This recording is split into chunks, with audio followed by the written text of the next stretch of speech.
We got some Week 5 OFL football as the 3-1 Buccaneers head out to the Mercedes-Benz.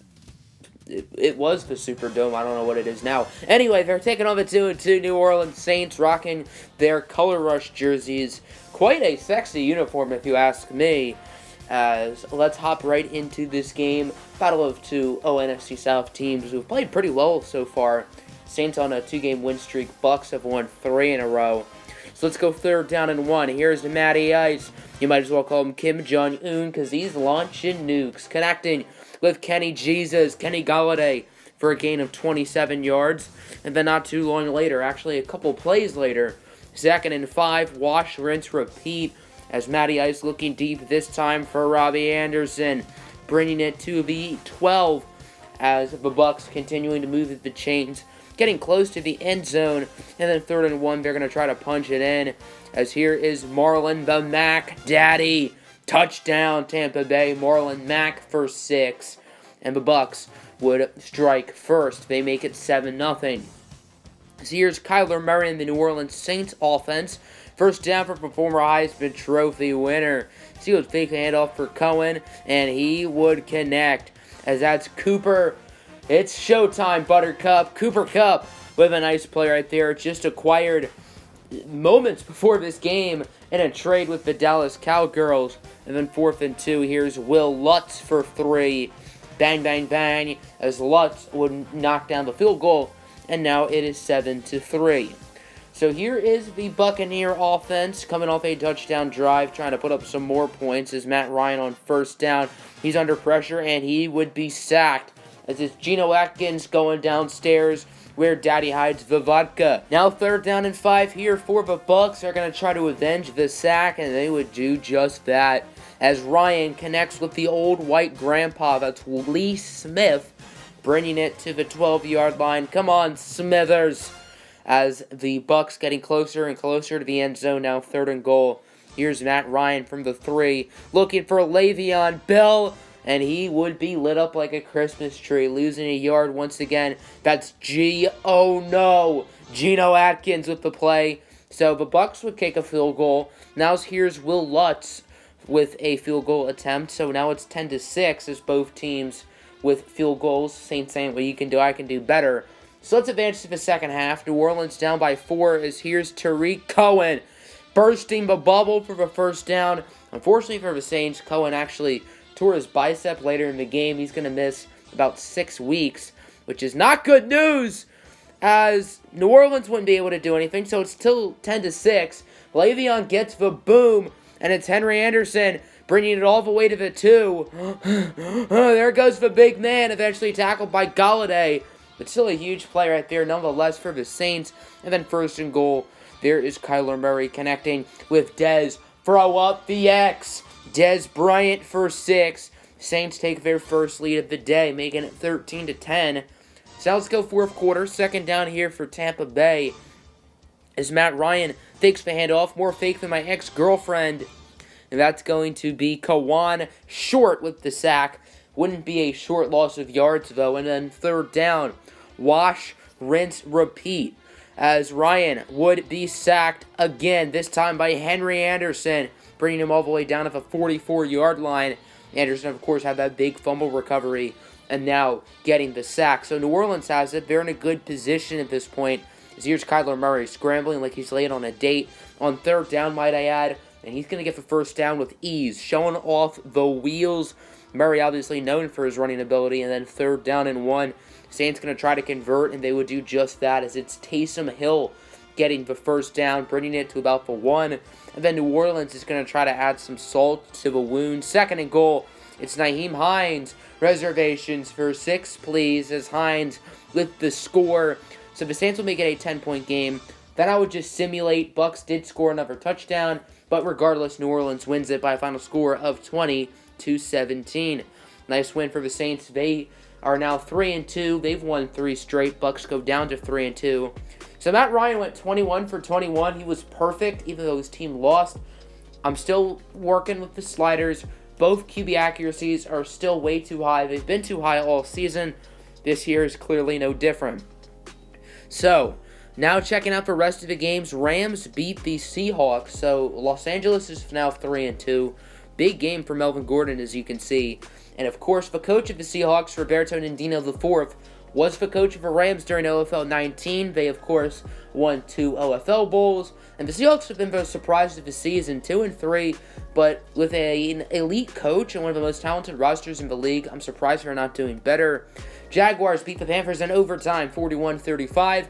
Carolina falls down to 1-4. It looks like their Week 1 win was a total fluke. Meanwhile, for the Jaguars, they improved to 3-2. Nice game from Dwayne Haskins, the rookie.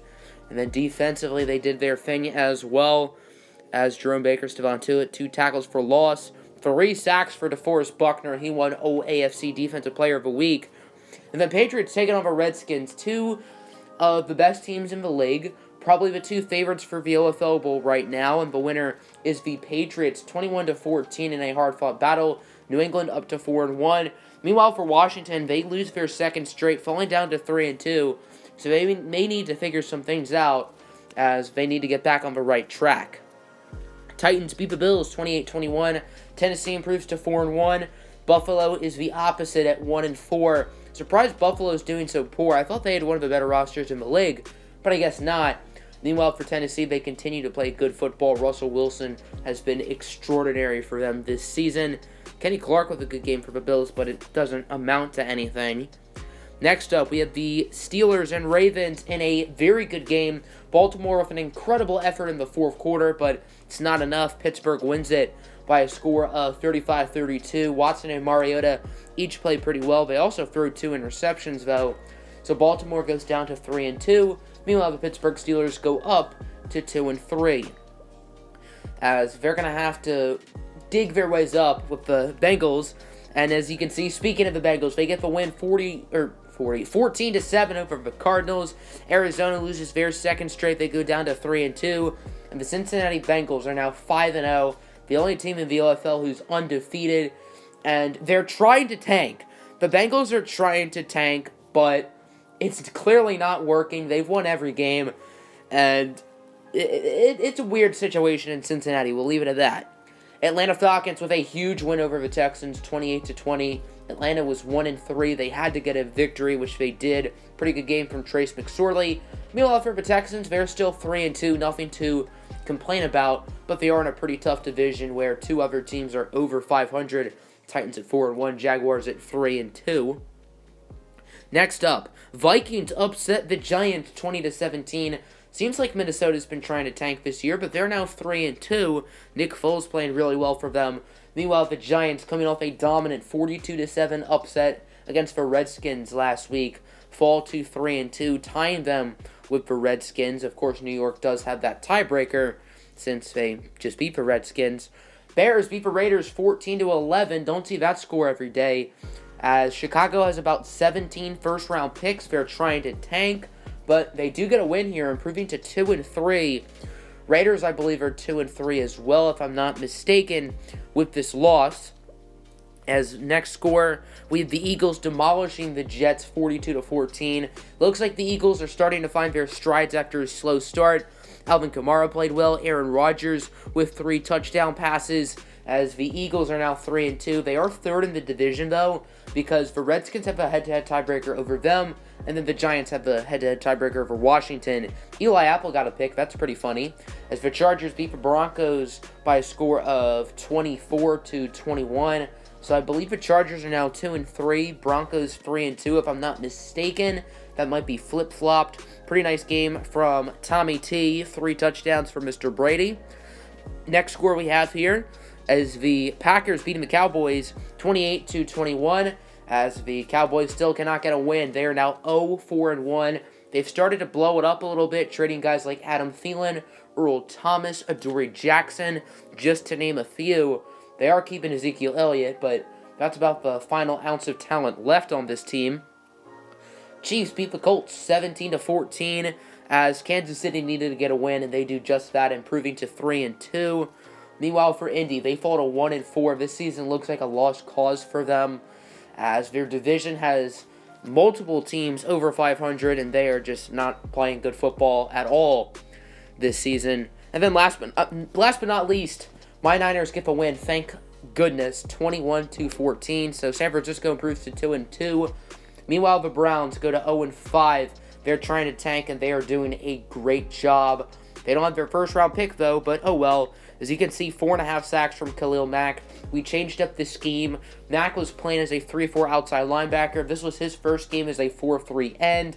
Obviously, we also added Joey Bosa and Dalvin Tomlinson to the D-line, so Khalil Mack was definitely able to capitalize. Here's a look at Week 6. Got some interesting games. Giants-Patriots, Niners-Rams, Falcons-Cardinals, AP versus Nick. That's pretty fun. And then looking at the standings, starting with the OAFC North, Bengals obviously 5-0, Browns 0-5, Ravens and Steelers in the middle. Titans a game ahead of the Jaguars and Texans. Patriots tiny bit ahead of the Dolphins. Chiefs and Broncos are at 3-2, Chargers and Raiders at 2-3. That's a competitive division. Lions have a game over the Vikings at 3-1. Saints and Bucks at 3-2. Falcons a game back. Giants, Redskins, and Eagles all 3-2. And then in the NFC West, anyone's division, Rams and Cardinals at 3-2. Niners at 2-2. Seahawks at 2-3. So here's a look at the players of the week. Melvin Gordon, Russell Wilson, Khalil Mack, and DeForest Buckner. That'll do it for today's episode. Make sure to like button and subscribe if you have not already. And as always, have a good one. Peace.